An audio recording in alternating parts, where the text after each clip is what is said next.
In the heart of rural Kenya,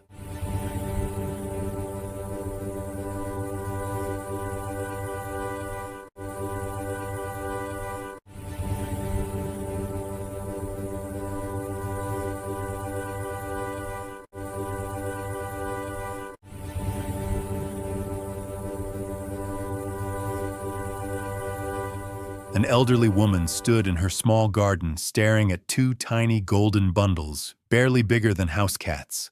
Her tired eyes filled with something no one had ever seen before: compassion. The lion cubs couldn't have been more than 3 weeks old, their eyes barely open, crying out desperately for a mother who would never return.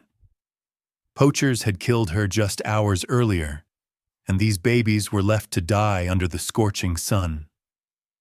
The woman circled the weak infants, and every neighbor who saw her said she was crazy, that she should call wildlife authorities, send them away. But then something extraordinary happened. The elderly woman picked up both cubs and carried them into her home.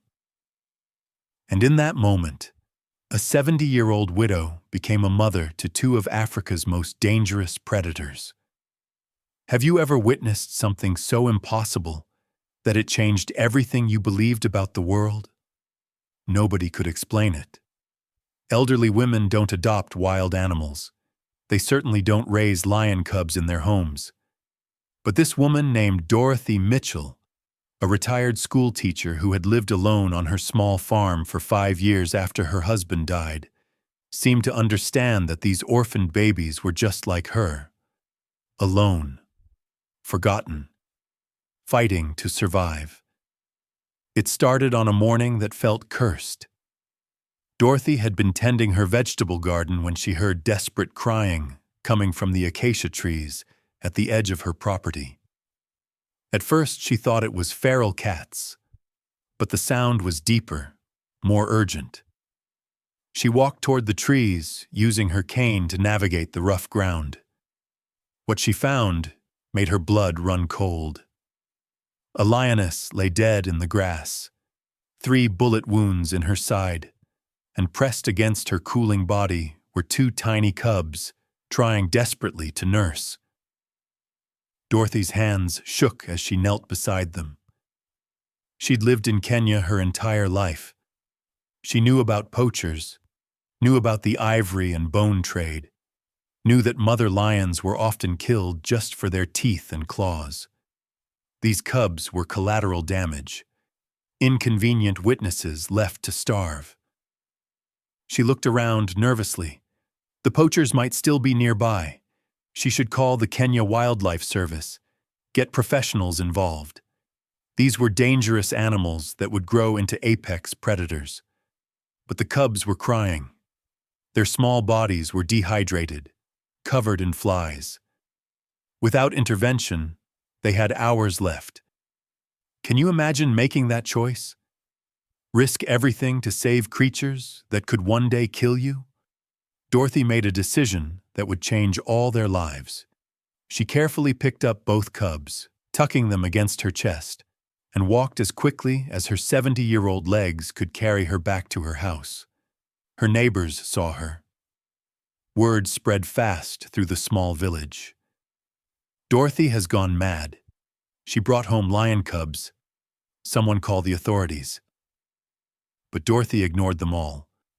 She'd raised 3 children and fostered 7 more during her teaching career. She knew about nurturing, about survival, about fighting for those who couldn't fight for themselves. She set up a warm space in her spare bedroom, using old blankets and hot water bottles. She prepared formula based on what she remembered from raising orphaned livestock years ago. It wasn't perfect, but it was something. The cubs, which she named Simba and Nala after her favorite childhood story, latched onto the bottles desperately. Their tiny paws kneaded against her arms as they fed, the same way kittens would. For the first time in hours, they stopped crying. The first week was critical. Dorothy barely slept, waking every 2 hours to feed them, clean them, keep them warm. Her back ached from bending over their makeshift den. Her hands were scratched from their sharp baby claws, but she didn't stop. The Kenya Wildlife Service did come 3 days later. A stern officer named James Kimani stood in her living room, staring at the 2 cubs sleeping in a laundry basket. "Ma'am, these are endangered animals. They need to be in a facility." Dorothy looked him straight in the eye. "Your nearest facility is 6 hours away. These babies were dying. I saved them. Now they're stable. So unless you have a better solution, they're staying with me until they're strong enough to travel." James looked at the cubs, then at this tiny elderly woman who spoke with the authority of someone who'd spent 40 years commanding classrooms. He sighed. 2 weeks. That's all I can give you. Then we transport them to the Nairobi Animal Orphanage. Dorothy nodded. 2 weeks. But 2 weeks turned into 2 months. Every time James came to check on them, Dorothy had a new reason they couldn't travel yet. Simba had an infection. Nala wasn't eating properly. The rains made the roads impassable. The truth was, the cubs were thriving. Dorothy had created a routine. Morning feedings at dawn, playtime in the enclosed garden, afternoon naps in the shade, evening feedings at dusk. She'd turned her spare bedroom into a nursery, with scratching posts made from tree branches and toys fashioned from old rope. The village watched in amazement as this impossible family grew. 2 lion cubs following an elderly woman around her garden like oversized puppies. Can you imagine growing up knowing your family wasn't supposed to love you? But they chose to anyway. By their 6th month, Simba and Nala had grown significantly. They stood nearly 2 feet tall, their bodies filling out with muscle. They were learning, not just lion behaviors, but Dorothy's routines. They knew when she woke up, when she cooked, when she rested. They would lie on her porch while she read, their heads resting on her feet. The neighbors were terrified. "Those animals will kill her," they whispered. "It's only a matter of time." But Dorothy wasn't afraid. She'd raised Simba and Nala with firm boundaries and gentle love. When they played too rough, she would tap their noses and say no in the same stern voice she'd used on unruly students. When they obeyed, she would scratch behind their ears and feed them treats. By their 1st year, the cubs were larger than Dorothy herself. Simba weighed nearly 180 pounds, his mane just beginning to grow. Nala was sleeker but powerful, her golden coat gleaming in the sun. They could easily overpower their elderly caretaker, but they never did. They still followed her around the garden, still slept near her bed at night, still purred when she groomed them with her brush. James continued visiting, now more out of curiosity than official duty. "This is unprecedented," he told his colleagues. "Adult lions maintaining a peaceful bond with a human caretaker. It shouldn't work, but it does." Dorothy knew it couldn't last forever. Simba and Nala needed more space, better nutrition, possibly their own pride someday. But every time she thought about letting them go, she would look at them sleeping peacefully in her garden, and her heart would break a little. Then came the day that would test everything they'd built together. Dorothy was 73 years old now. 3 years had passed since she'd found 2 dying cubs under an acacia tree. She'd developed arthritis in her knees, making her daily walks slower and more painful. One morning, she collapsed in her garden. A sudden stroke. Her body went limp, her cane falling from her hand. Simba and Nala were nearby, dozing in the shade. They heard the fall, heard the cane clatter against stone. They were on their feet instantly. Would you believe that wild animals could understand? Could help? Could show the same devotion they'd been shown? Simba approached first, his massive head lowering to sniff Dorothy's face. She was breathing, but unconscious. Nala circled nervously, making distressed sounds.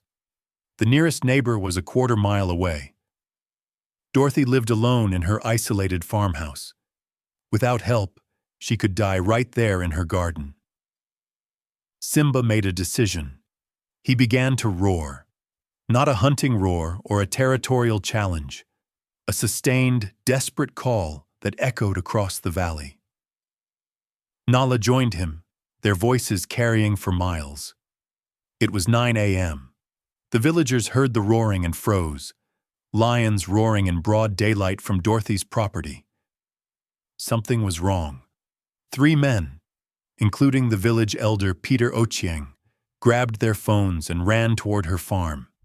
They expected the worst. The lions had finally attacked her.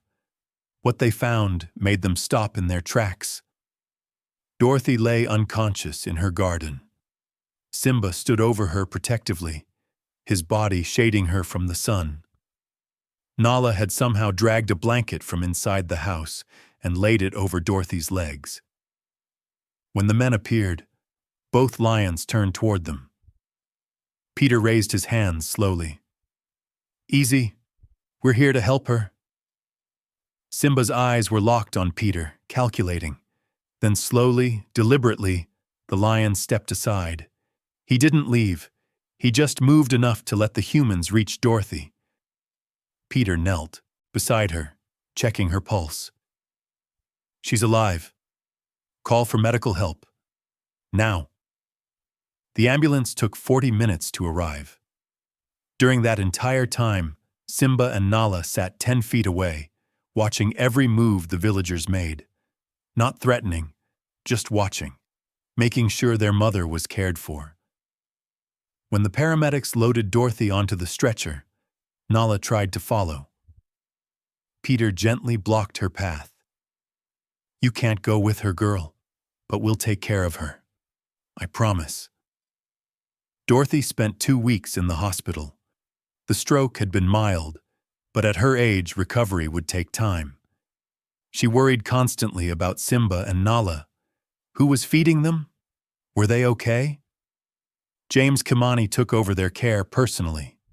He moved into Dorothy's house, maintaining her routines as closely as possible. Morning feedings, garden time, evening meals. The lions accepted him, but he could see they were stressed. They kept looking toward the road, waiting for someone who wasn't coming. When Dorothy finally returned home, James helped her out of the vehicle. She was weaker now, walking with a walker instead of a cane. The moment Simba and Nala saw her, they rushed forward. James tensed, ready to intervene. But the lions were gentle. They approached slowly, pressing their massive heads against Dorothy's legs, making soft, rumbling sounds. Dorothy's eyes filled with tears. She placed her hands on their heads. "I missed you too, my babies. Are you crying yet?" Because James was. Because Peter Ochieng, who had brought food for Dorothy's return, was wiping his eyes behind his glasses. But reality couldn't be ignored. Dorothy was older now, frailer. She couldn't care for 2 adult lions alone anymore. James sat with her that evening. "Dorothy, they need to go to a sanctuary. You know that. You can barely walk now. What happens if you fall again? What if next time is worse?" Dorothy looked at Simba and Nala sleeping on her porch. She'd known this day would come. She'd just hoped for more time. "Can I visit them?" James nodded. "As often as you want. I'll make sure of it." The transfer happened 1 week later. Simba and Nala were moved to the Nairobi Animal Orphanage, a facility with large enclosures, professional care, and other rescued lions. It was the best possible outcome. Dorothy visited every month. James would drive her the 6 hours each way. The staff let her into a secured area where she could sit and talk to her lions through a fence. Simba and Nala would rush to that fence every time. They would press against the chain link, making the same rumbling sounds they'd made when she returned from the hospital. They remembered. Even now, years later, sanctuary workers report something unusual. When Dorothy arrives for her visits, Simba and Nala ignore their food, ignore the other lions, ignore everything. They just sit at the fence with this elderly woman, their heads resting against the metal, their eyes half closed in contentment. "It's remarkable," Lied keeper Sarah Mwangi told reporters. "We have over 30 lions here. None of them react to human visitors this way. But these two do. Because that woman didn't just save their lives. She became their family when the world said it was impossible." This story proves that families aren't just about blood or species. It's about who shows up when the world says you're alone. It's about who protects you when you're helpless. It's about who teaches you to survive even when everything says you shouldn't exist. If this story touched your heart, hit that like button and subscribe for more incredible true stories of survival and love. Share this with someone who needs to remember that family is everything, because sometimes the oldest hearts have the most love to give.